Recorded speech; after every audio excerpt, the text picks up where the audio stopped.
بسم الله الرحمن الرحیم. السلام علیکم ډیر ویورز. نننی زمونږ ټاپک چې دی هغه د انګلیش ګرامر دی. انګلیش ګرامر د کلاس 3 نه والا ان شاء الله د کلاس 3 نه د 10 پورې چې څومره ګرامر دی په کې پی بوکس کې کې پی ګورنمنت بوکس کې نو د هغې 1 by 1 چې دی ان شاء الله موږ به سټډي کوو. 1 by 1 ټاپک چې دی هغه به موږ سټډي کوو په دې ویډیوز کې.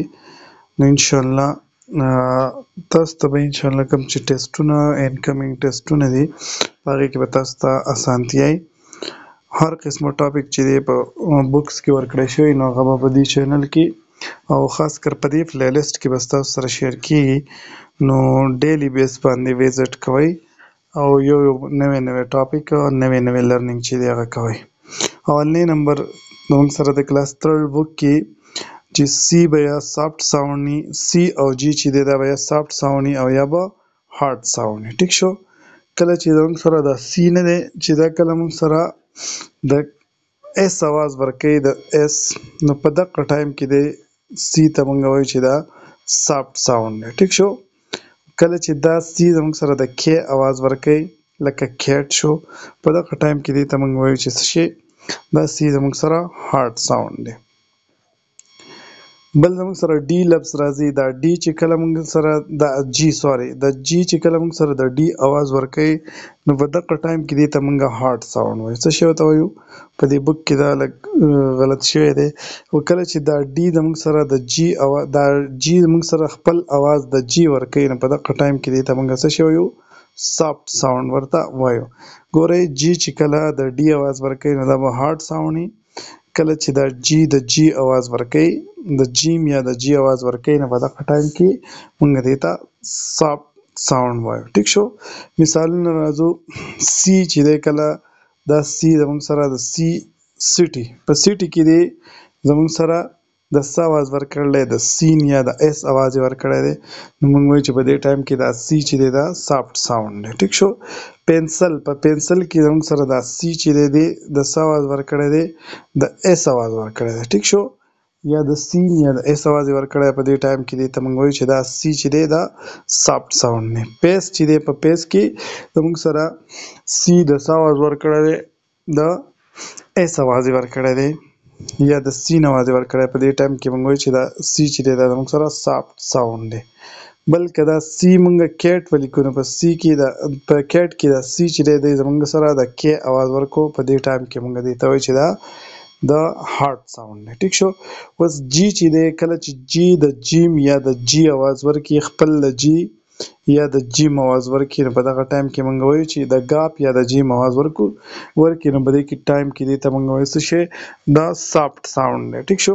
لکه جینټ کې زموږ سره جی چې دی د جیم اواز ورکړی دی. څه شي د جیم اواز یې ورکړی. اورنج کې جی چې دی دا د جیم اواز ورکړی دی. په پیجن کې هم زموږ سره جی چې دی دا د جیم اواز ورکړی په داسې ټایم کې به جی اواز ته موږ وایو چې دا سافټ ساوند دی. ټیک شو. اوس زموږ سره ډیفینیشن کوي وایي کله چې سی او جی دا د دې نه پس ای آی وای دا درې لفظونه راشي نو دا جی چې دی دا جی او سی دا به زموږ سره سافټ ساوند ورکوي. دا خبره ځان ته بیا یاد ساتئ. کله چې سی او جی پسې ای آی وای دا لفظونه راشي نو د دې لفظونو د سی او د جی اوازونه چې هغه به زموږ سره سافټ ساوند اوازونه. ټیک شو. کانسوننت کلسټر دا هم ډیر امپورټنت بل شارټ ون ته ټاپک یې ورکړی. کانسوننت کلسټر is a group of consonant with no vowel in between. Each consonant cluster sound of the cluster is pronounced individually. کانسوننت کلسټر به موږ هر هغه کلسټر ته وایو چې په هغې کې صرف او صرف کانسوننت وي واویل پکې نه وي. ټیک شو. چې څه پکې کانسوننت وي او د هغه کانسوننت د ون د ټو نه والا د ټو نه سیوا کانسوننت پکې نو هغې ته به موږ څه شی وایو کانسوننت کلسټر به وایو. ټیک شو. کانسوننت کلسټر چې دی دا پی ایس ټي ټیسټونو کې راغلی نو په دې باندې ځان پوه کوئ چې کله کانسوننت راشي د دوو نه سیوا کانسوننت راشي په مینځ کې واویل نه وي نو هغې ته به موږ څه شی وایو هغې ته به مونږه کانسوننټ کلسټر به ورته وایو. ټیک شو. لکه اوس په دې مثالونو کې زموږ سره اف ال چې دی دا کانسوننټ دی، سی ال پکې کانسوننټ دی، جی ال پکې کانسوننټ دی، اس ټي دا کانسوننټ کلسټر دی، اس ټي چې دی دا هم اس ټي آی په دې اس ټي آی کې د آی چې دی نو دا غلط دغه شوی دی، خو اس ټي زموږ سره کانسوننټ کلسټر دی. اس ټي په دې بل کې هم زموږ سره کانسوننټ کلسټر دی. کانسوننټ کلسټر به مونږه ګروپ اف کانسوننټ ته وایو چې د کانسوننټ ګروپ وي او په مینځ کې زموږ سره واویل نه وي، هغې ته به مونږ څه شی وایو؟ کانسوننټ کلسټر وایو. دا انیشیل پوزیشن کې هم کیدای شي او په فاینل پوزیشن کې هم او په میډل پوزیشن کې هم کیدای شي. لکه اوس ا ام پی جمپ کې زموږ سره ام پی چې دی نو دا زموږ سره فاینل دا کانسوننټ کلسټر دی خو په فاینل پوزیشن باندې. ان ټي کې زموږ سره ان چې دی ان او ټي دا دواړه زموږ سره کانسوننټ کلسټر دی په فاینل پوزیشن باندې. فینډ کې زموږ سره ان ټي فاینل پوزیشن باندې کانسوننټ کلسټر دی. اسانه خبره ده چې کله زموږ سره کانسوننټ رالو په ګروپ کې، کانسوننټ په څه کې رالو؟ په ګروپ کې رالو، خو هغه ګروپ په مینځ کې زموږ سره واویل چې هغه نو. ټیک شو. واویل چې دی هغه پکې نو دغې ته به مونږ څه شی وایو؟ کانسوننټ کلسټر به ورته وایو. ټیک شو. دا زموږ سره په میډ کې هم راتلی شي، د لفظ په اوله کې راتلی شي هغې ته مونږ انیشیل وایو، د لفظ په اخره کې راتلی شي هغې ته مونږ فاینل وایو، او د لفظ په مینځ کې راتلی شي هغې ته مونږ میډل کانسوننټ کلسټر ورته وایو. ټیک شو. په دې دریو خبرو باندې ځان پوه کړئ. بل each word is formed with consonant and vowel. هر یو ورډ چې دی زموږ سره څه شی دی؟ یا د کانسوننټ نه جوړ دی، د کانسوننټ او د واویل نه جوړ دی. some word have one sound. څه لفظونه چې دی هغې ته مونږ هغه صرف او صرف یو اواز دی. ټیک شو. لکه صرف د هغې اواز څه یو اواز دی. لکه لن چې دی په دې کې زموږ سره یو اواز دی، پن چې دی په دې کې زموږ سره یو اواز دی. نو دې ته مونږ مانو syllabic word وایو. څه شی؟ مانو syllabic word.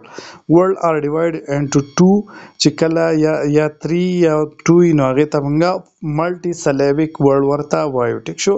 syllabus چې دی syllable یا syllabus چې دی دا زموږ سره word sound دی. ټیک شو. sound ته مونږ څه شی وایو؟ syllable. لکه فار ایگزامپل مونږ activity کې زموږ سره څلور syllable دي. څه شی دي؟ څلور سلیبل. نو د سلیبل ورډ چې دی دا هم په ټیسټونو کې ډیر زیات راځي، په دې باندې ځان پوه کړئ چې کله مونږ یو ورډ ساوندز ته چینج کو، ساوند ته ډیوایډ کو، یو ورډ مونږ څه ته ساوند ته ډیوایډ کو چې په دې کې څومره ساوندز راغلي دي، دغې ته مونږ سلیبس وایو. ټیک شو. سلیبل یا سلیبس ورته وایو. ټیک شو. proper noun به څه شي ته وایي؟ proper noun is name of specific person. ټیک شو. په دې کې د ټول نه اهمه خبره ده چې دوی زموږ specific person, place or thing. یو specific یو خاص ځای دی، یو خاص څیز دی یا یو خاص سړی دی، د هغه نوم ته مونږ څه شی وایو؟ هغې ته مونږ proper noun وایو. لکه مثال زموږ سره د proper noun چې دی هغه علامه اقبال دی، پاکستان دی، کراچي، بل مونږ والو چې سټي منګوره یا پېښور، دا چې دی دا ټول زموږ سره څه شی دی؟ دا پراپر ناون کې راځي. پراپر ناون چې دی ته موږ خاص پښتو کې ځان ته یادوي یو خاص نوم، لکه چې هغه د یو کس او د ټولو په جمع نه، کامن نه. ټیک شو. کامن ناون از د نیم اف any person. any لفظ any چې دی any person, place or thing، هر څیز ته موږ هغه څه شی کامن ناون ویلی شي. it doesn't begin with capital letter. دغه چې دی پراپر ناون چې دی په دې کې به یو خبره شو، دا زمانه هیر شوه، خو پراپر ناون چې دی دا به begin with capital letter. begin with capital letter دا پکې ډیره اهمه خبره ده چې پراپر ناون به زموږ سره د کیپیټل لیټر نه شروع شوی. لکه علامه اقبال کې A دی، پاکستان کې P، نو دا زموږ سره څه شو؟ دا د کیپیټل لیټر نه شروع کیږي. دا کامن ناون چې دی دا به زموږ سره د کیپیټل لیټر نه شروع کیږي. لکه مثال ګل چې دی یا ګلز چې دی دا موږ ډیرو جنکو ته ویلی شو. ګل چې دی موږ یوې جنۍ ته، هر قسمه جنۍ چې هغې ته موږ څه شی؟ هغې ته موږ ګل ویلی شو. بوای چې دی دا موږ هلک ته ویلی شو. هر قسمه هلک چې په 9 کې په 10 کې پلان کې چې نوم یې نه هغه ته موږ څه شی وایو؟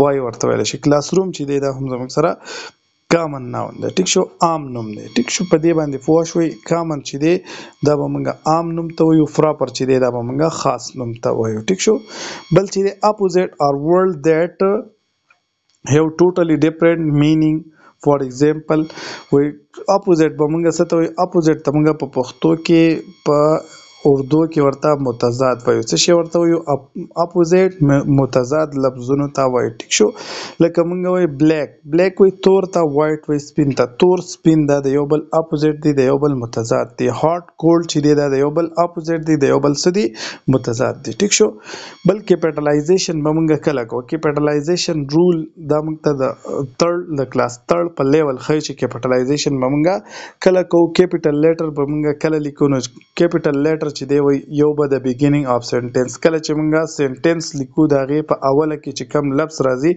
هغې کې به موږ څه شی لیکو کیپیټل ورډ به لیکو دویم نمبر چې کله پراپر ناون راځي پراپر ناون کامن ناون نه چې کله پراپر ناون راځي نو هغه به موږ څه سره شروع کوو د کیپیټل لیټر سره فار ایگزامپل موږ چې وي علامه اقبال چې کله علامه اقبال موږ لیکو نو اولنې ټکی چې دی نو دا به موږ څه شی لیکو کیپیټل لیکو دا دوه رولز چې دی نو دا د کلاس تھرډ په لیول باندې د کیپیټلایزیشن رول ټیک شو بل زموږ سره راځي پول سټاپ دا زموږ سره پنکچویشن دی ټیک شو پنکچویشن کې زموږ سره پول سټاپ چې دی وایي دا اټ شو د اینډ اف ا سنټنس د سنټنس اینډ چې یاره دا خبره زموږ سره ختم شوه پول سټاپ به هله موږ لګو چې یوه خبره زموږ سره څه شي ختم شي انورټډ کاما دا زموږ سره دا دې شکل ته موږ انورټډ کاما وایو اټ شو د بیګینینګ اور اینډ اف ا سپیچ وایي دا زموږ سره یا بیګینینګ یا اینډ اف سپیچ چې دی دا شو کوي فار ایگزامپل موږ ته یو سړي یو خبره کړې ده هغه خبره چې موږ کله په د دوو د دې کامو په منځ کې به موږ دغه کو څه کو رابنده کو نو دغه یو خاص خبره ده ټیک شو دا خاص خبره چې ده دا به په دې کامو کې موږ رابنده کو نو دا به څه شي سیپ په شي او دا به موږ ته بیګینینګ شو کوي موږ ته بیګینینګ اف سپیچ یا اینډ اف سپیچ په دې ځای کې دا موږ ته څه شو کوي بیګینینګ اف سپیچ او په دې ځای کې دا موږ ته اینډ اف سپیچ چې دی دا شو کوي ایکسکلیمیشن مارک چې دی دې نښې ته موږ ایکسکلیمیشن مارک وایو ایکسکلیمیشن مارک به کله دغه کې کله چې ایکسایټمنټ راشي یو سړی ډېر زیات ایکسایټ شو خوشحاله شو نو په هغه ټایم کې به دا ایکسکلیمیشن مارک چې دی هغه راځي یا سرپرایز یو سړي له ته سرپرایز ورکې حیران کې یا شاک ټیک شو شاک شي یا سرپرایز په دې ټایم کې به زموږ سره څه شي دا ایکسکلیمیشن مارک چې دی دا به زموږ سره یوز کیږي ټیک شو دا زموږ سره اولنی ویډیو انشاءالله په نیکسټ ویډیو کې به زموږ سره نور سیزونه چې دی د کلاس تھرډ په حوالې سره هغه به موږ شیر کوو انشاءالله د الله په امان